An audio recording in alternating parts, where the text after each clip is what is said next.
Il m'aime. Section 3. La preuve irréfutable. Citation. Si Dieu est pour nous, qui sera contre nous? Lui qui n'a point épargné son propre Fils, mais qui l'a livré pour nous tous, comment ne nous donnera-t-il pas aussi toutes choses avec lui? Romains 8, 31-32. Chapitre 11. Citation. En donnant aux humains le libre arbitre, le Créateur a décidé de limiter son pouvoir. Il a pris le risque de nous donner la liberté de prendre de bonnes ou de mauvaises décisions, de vivre des vies bonnes ou mauvaises. Parce que Dieu ne veut pas l'obéissance forcée, mais il recherche l'amour volontaire et l'obéissance d'enfant qu'il aime pour lui-même. Manning Brennan, Le lion et l'agneau. Il t'a assez aimé pour te laisser partir. Il s'agissait purement et simplement d'obéissance. Ces mots venaient d'une conversation animée à 2 tables de la mienne dans le restaurant où je me trouvais. C'est tout ce que Dieu demandait à Adam et Ève, et ils ont failli. Les autres approuvaient. Ce que j'aurais voulu interrompre ma conversation et me joindre à la leur. J'avais pensé comme eux dans le temps. Tout ce qui compte pour Dieu est notre obéissance. N'est-ce pas ainsi que nous avons tous été enseignés? Depuis, j'ai découvert qu'il n'en était rien. Certes, Dieu veut que nous lui obéissions, et Adam et Ève nous auraient évité bien des misères s'ils l'avaient fait. Mais Dieu savait que leur désobéissance n'était que le symptôme de quelque chose dont il voulait s'occuper bien davantage. Puisqu'il nous a créés pour que nous puissions partager la relation que le Père, le Fils et le Saint-Esprit ont eue de toute éternité, nous devons alors nous y engager de la même manière qu'eux. Leur unité découle du fait qu'ils s'aiment et qu'ils ont une confiance absolue les uns dans les autres. On peut le voir à la manière dont ils se parlent et avec laquelle ils agissent ensemble. Il est évident que l'invitation de Dieu à partager cette relation doit être basée sur les mêmes critères et la même confiance. Quelqu'un peut obéir à Dieu sans lui faire confiance, et ce faisant passer à côté de la relation qu'il veut avoir avec nous. Par contre, on ne peut pas mettre toute notre confiance en Dieu et lui désobéir. Nous verrons que toute désobéissance découle d'un manque de confiance en la nature de Dieu et en ses intentions à notre égard. Ainsi, l'expérience du jardin n'était pas d'exiger leur obéissance, mais de faire mûrir leur confiance. Ils savaient que le premier pas pouvait être un pas loin de lui dans la désobéissance, que la leçon serait douloureuse et coûterait cher, surtout pour lui. Mais il a choisi cette option parce qu'il voulait un peuple qui ait une relation d'amour avec lui et non qui lui obéisse dans la crainte. Il lui aurait été beaucoup plus simple de mettre en place cette dernière solution, mais Dieu savait que l'amour ne peut exister que là où la confiance règne, et que la vraie confiance ne peut se manifester que lorsqu'il est possible de la rejeter. Aussi étranges qu'elles aient pu nous paraître, les actions du père du fils prodigue étaient tout à fait logiques pour Jésus.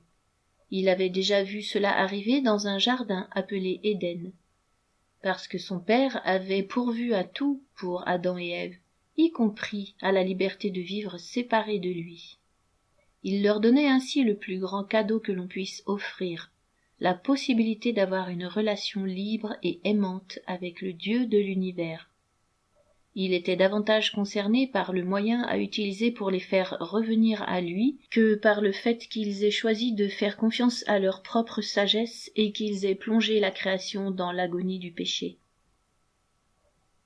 Je préfère le faire moi-même. Dieu avait rempli Éden d'arbres fruitiers de toutes sortes, mais au milieu il avait planté 2 arbres spécifiques. L'arbre de la vie donnerait l'immortalité à quiconque en mangerait. L'arbre de la connaissance leur ouvrirait les yeux pour voir le bien et le mal comme Dieu les voyait. Il leur avait dit de manger librement de tous les arbres du jardin sauf de celui de la connaissance. Si son fruit allait les rendre clairvoyants, il allait aussi les tuer. Cela n'aurait-il pas été mieux s'il ne l'avait pas créé, ou tout au moins caché dans un coin reculé du jardin? Il est certain que sa présence a créé l'opportunité pour qu'advienne le plus grand échec de l'humanité, et avec lui des milliers d'années de souffrance dans le péché, de conflits, de maladies.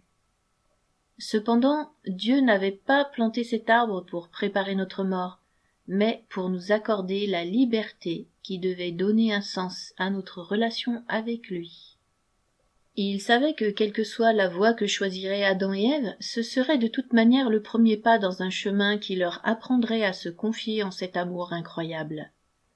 Malheureusement, tout comme le fils prodigue, ils ont dû apprendre à faire confiance à Dieu en se faisant d'abord confiance à eux-mêmes, puis en découvrant qu'en faisant cela, ils s'étaient trompés. « Vous serez comme Dieu », avait promis le serpent ce matin-là, pour les inciter à manger ce que Dieu avait interdit. Quelle tentation dévastatrice! On pourrait être tenté par des choses bien pires que celles d'être comme Dieu. Dieu ne les avait-il pas faits à son image? N'était-ce pas son désir de les inviter dans une relation avec lui qui allait les rendre semblables à lui? N'est-ce pas le plus grand idéal de la vie chrétienne que d'être comme Dieu? Cela devrait être un avertissement pour nous de voir qu'un mobile aussi noble puisse être utilisé pour faire autant de mal. Parce que le péché est bien masqué dans ce cas. Nous voyons souvent le péché uniquement comme une mauvaise action, et nous passons à côté de sa nature. Pécher, c'est s'approprier ce que Dieu ne nous a pas donné. Dans ce royaume, nos meilleures intentions peuvent nous réduire à l'esclavage, de même que nos désirs les moins avouables. Le péché d'Adam et Ève ne consistait pas en l'objet de leur désir, mais dans le moyen utilisé pour l'obtenir. Allaient-ils mettre leur confiance en Dieu pour qu'il les rende semblables à lui, ou allaient-ils prendre leurs dispositions pour y parvenir par eux-mêmes? Est-ce cela que Jésus avait compris quand, à la suite de son long jeûne, il n'a pas voulu, sur la suggestion de Satan, changer des pierres en pain? Il n'y avait aucun mal dans cette action. Rien dans la loi de Moïse ne l'interdisait, et cela n'était pas très différent du changement de l'eau en vin qu'il allait réaliser quelques jours plus tard. Et pourtant, Jésus se confiait en Dieu pour qu'il lui donne tout ce dont il avait besoin. S'il avait satisfait ses ambitions, aussi légitimes que cela ait été, cela lui aurait fait prendre le même chemin qu'Adam et Ève. Il savait que les dons de Dieu sont à double tranchant. Ils peuvent être utilisés pour sa gloire ou pour nos propres ambitions. Jésus choisit la première option, tandis qu'Adam et Ève optèrent pour la seconde. L'arbre qui était devant eux, dans le jardin, n'était pas un symbole ou un test de loyauté. Son fruit contenait une vraie puissance spirituelle. Ceux qui en mangeraient verraient le mal et le bien comme Dieu les voyait. Et c'est exactement ce qui se passe avec Adam et Ève. Dès que leurs dents eurent mordu dans le fruit, leurs yeux s'ouvrirent pour voir le mal et le bien, et la première chose qu'ils remarquèrent fut à quel point ils étaient devenus méchants. Cette connaissance les submergea de honte et brisa leur relation avec Dieu. Un mensonge mis en place par un expert. Tout ce qu'il a fallu à l'ennemi pour faire de tels ravages dans la création innocente de Dieu est un mensonge bien placé pour ouvrir une faille entre Ève et son Créateur. Si tu as été victime d'un tel mensonge, tu sais quelle dévastation il peut apporter. Sarah n'attache plus aucune importance à la communion fraternelle. Ces mots concernant ma femme avaient été formulés par un des responsables de l'église au sein de laquelle j'étais pasteur, dans le but de me discréditer. Ils étaient totalement éloignés de la vérité, parce que nous avions aidé à implanter cette église, y avions servi pendant les 15 années précédentes, et nous aimions les gens qui y étaient comme de chers amis. Ce mensonge était enrobé de choses vraies, ce qui lui donnait un accent de vérité. Wayne a été absent 2 dimanches de suite, et on n'a pas vu non plus sa femme le dimanche matin. C'était vrai qu'elle n'était pas là, mais parce qu'elle était allée aider ma mère à faire face à un décès inattendu dans la famille. Elle avait nettoyé la maison, aidé pour l'enterrement, et lui avait apporté un soutien émotionnel en mon absence. Rien n'est plus dangereux que de prendre quelque chose de vrai pour prouver quelque chose de faux. Mélanger un petit mensonge avec beaucoup de vérité, c'est comme cacher du cyanure dans du coca. On ne peut pas deviner sa présence avant de le boire, mais alors il est trop tard. C'est tout ce dont le serpent avait besoin pour endormir la vigilance d'Adam et Ève. Vous ne mourrez certainement pas. Voilà le mensonge qui a changé le cours des pensées d'Ève. Nous n'allons pas mourir, a-t-elle dû penser. Alors pourquoi nous a-t-il dit cela? L'ennemi avait sa réponse toute prête. Parce que Dieu sait que si vous en mangez, vos yeux seront ouverts, vous serez comme lui, connaissant le bien et le mal. Cette dernière phrase est tout à fait juste. Dieu savait qu'il deviendrait comme lui dans la connaissance du bien et du mal. Il l'a dit plus tard. Mais remarquez à quel point ces mots devinrent dévastateurs dans le contexte d'un mensonge. S'il ne devait avoir aucun mal en mangeant le fruit, la seule raison pour laquelle Dieu agissait ainsi était qu'il ne voulait pas qu'ils soient comme lui. En d'autres mots, il leur cachait des choses. Voilà la brèche à ouvrir. Ils ne pouvaient pas donner leur confiance au Dieu qui les avait créés. Celui-ci n'était pas sûr de lui, il se sentait trop menacé pour laisser quelqu'un lui ressembler. Adam et Ève n'étaient plus certains des motifs de Dieu à leur égard et ne pouvaient plus lui faire confiance. Leur relation avec Dieu devenait ambiguë. Elle n'était plus une relation privilégiée, mais quelque chose à contourner pour obtenir ce qu'ils pensaient que Dieu ne voulait pas qu'ils aient. En d'autres termes, ils agissaient en opposition à Dieu, au lieu de coopérer avec lui. Ne sachant qu'y croire, ils ont fait ce qui leur semblait le mieux. Voyant que le fruit était délicieux, et voulant devenir plus sages, ils en ont mangé. À l'origine de tout péché se trouve la même excuse. Je sais ce dont j'ai besoin. Je peux avoir ce que je veux par mes propres moyens et sans dommage. Qui a besoin de Dieu après tout? L'ennemi avait gagné, du moins pour un temps. Il avait violé la pureté de la création de Dieu et gâché la relation entre Dieu et ceux qui l'aimaient. Nous en subissons toujours les conséquences, des milliers d'années plus tard. Mais le serpent n'aura pas le dernier mot. Quelque chose de plus grand que l'obéissance. Imaginez qu'Ève ait connu Dieu suffisamment pour avoir confiance en son amour pour elle. Comment aurait-elle répondu aux accusations du serpent? J'imagine son expression étonnée alors qu'elle retient un fou rire. « C'est bien de notre Dieu que tu parles, celui qui se promenait avec nous dans le jardin hier soir, celui qui nous aime tellement qu'il nous a tout donné pour notre bien. Et tu dis qu'il nous aurait menti parce qu'il ne voudrait pas que nous soyons comme lui. C'est absolument impossible. Nous sommes ses enfants, voyons. » Et elle s'en serait allée sans y accorder une seconde pensée. Voilà le genre de confiance que Dieu veut que nous ayons. Si Dieu n'avait désiré que notre obéissance, ne pensez-vous pas qu'il aurait été bien plus clair? Il leur a dit de ne pas manger de cet arbre, sinon ils mourraient. Il n'a pas fourni de détails supplémentaires quant à cette mort.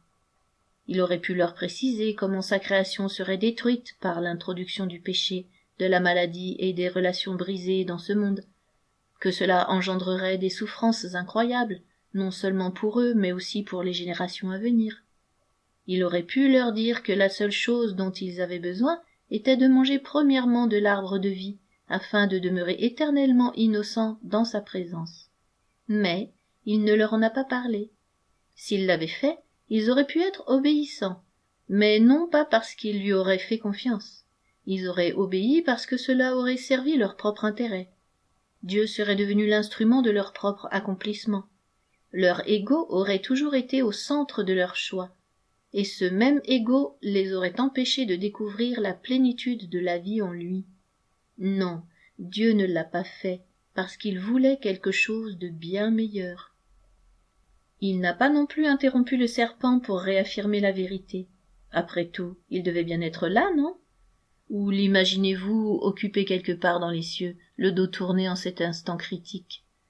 Nous savons maintenant ce qu'Adam et Ève ne savaient pas à l'époque. Ils ne le reconnaissaient que lorsqu'il revêtait une apparence physique et qu'il marchait avec eux dans le jardin. Ils ne savaient pas que Dieu était présent dans toute sa création. Alors, pourquoi n'est-il pas intervenu? Est-ce pour la même raison que Jésus n'a pas renvoyé Pierre à la maison et l'a laissé le suivre dans la cour de chez Caïphe jusqu'à sa trahison? Dieu voit la rédemption même lorsqu'il nous laisse faire des erreurs. Il a l'air moins intéressé par celle-ci que par la manière dont nous y réagissons. Nous éloigne-t-elle de notre confiance en nos propres forces ou en notre sagesse? pour nous inciter à chercher ce que signifie mettre notre confiance en lui? Si c'est le cas, il trouve que nos échecs en valent la peine. Le dernier mot. Je suis sûr que le père du fils prodigue a pu s'asseoir sous la tonnelle après que son fils soit rentré, et penser que l'argent gaspillé avait été bien utilisé s'il avait pu mener son fils au bout de lui-même, et restaurer la relation que le père avait toujours voulu avec lui. Aussi pénible que cela ait été, c'était nécessaire pour que le fils apprenne quelle sorte de père il avait. Dieu aurait pu aider Adam et Ève à prendre la bonne décision, mais il désirait quelque chose de bien plus important, éveiller la confiance qui leur permettrait de participer à la communauté divine. Quel plan incroyable! Dieu leur a donné un choix qui était clairement dans leur propre intérêt, mais il l'a fait de telle manière que, s'ils recherchaient l'assouvissement de leurs désirs, ils feraient le mauvais choix. C'est seulement en apprenant à lui faire confiance qu'ils pourraient faire l'expérience des désirs les plus profonds de leur cœur. Éden n'a pas été l'examen final. Pour Dieu, ce n'était que la première leçon d'une longue série. Quelqu'un a dit « Celui que tu aimes, laisse-le libre. S'il te revient, alors il t'appartient. S'il ne revient pas, il ne t'a jamais appartenu. » Il n'y a que ceux qui ont aimé suffisamment pour laisser partir ceux qu'ils aimaient qui peuvent avoir une petite idée de ce que Dieu a accompli dans le jardin. Dieu nous a aimés de cette façon, et si, au cours de l'histoire, beaucoup ne sont jamais revenus, d'autres l'ont fait. D'une certaine manière, la douleur de ceux qui ne reviennent pas est engloutie par la joie de ceux qui le font. Ainsi, la tragédie du jardin devient une marche pour atteindre le bien le meilleur que Dieu voulait pour nous. Au sein du péché et de l'égoïsme, Dieu utilise notre rébellion et ses conséquences comme l'incubateur d'où notre confiance en son amour va émerger. Ce jour-là, un processus a commencé qui allait se terminer avec un autre arbre, celui de la croix sur la colline de Golgotha. C'est là que la grâce a triomphé du péché et que la confiance, si illusoire pour Adam et Ève dans le jardin, est devenue une certitude pour ceux qui appartiennent à Dieu. Citation. Si par l'offense d'un seul la mort a régné par lui seul, à plus forte raison ceux qui reçoivent l'abondance de la grâce et du don de la justice régneront-ils dans la vie par Jésus-Christ lui seul. Romains 5, 17. Pour ton parcours personnel. Demande à Dieu de te révéler où les failles de la méfiance envers Dieu se sont creusées entre lui et toi. Quand doutes-tu de son amour ou de ses intentions envers toi? Quand ta confiance en tes capacités ou en ta sagesse t'a-t-elle éloigné de lui plutôt que de t'en rapprocher? Demande à Dieu de te montrer comment vivre une relation avec lui comme lui le désire et non pas comme toi tu le veux. Pour discuter en groupe. Premièrement, expliquer et commenter la phrase suivante. On peut obéir sans faire confiance, mais on ne peut pas faire confiance sans obéir. Deuxièmement, réfléchissez à des moments dans votre vie où vos efforts pour mieux faire se sont retournés contre vous et ont rendu les choses plus difficiles. Troisièmement, que l'ennemi murmure-t-il à vos oreilles pour creuser une faille qui vous sépare de Dieu et vous fait perdre confiance en lui? Quatrièmement, que Dieu pourrait-il faire pour que vous lui fassiez davantage confiance?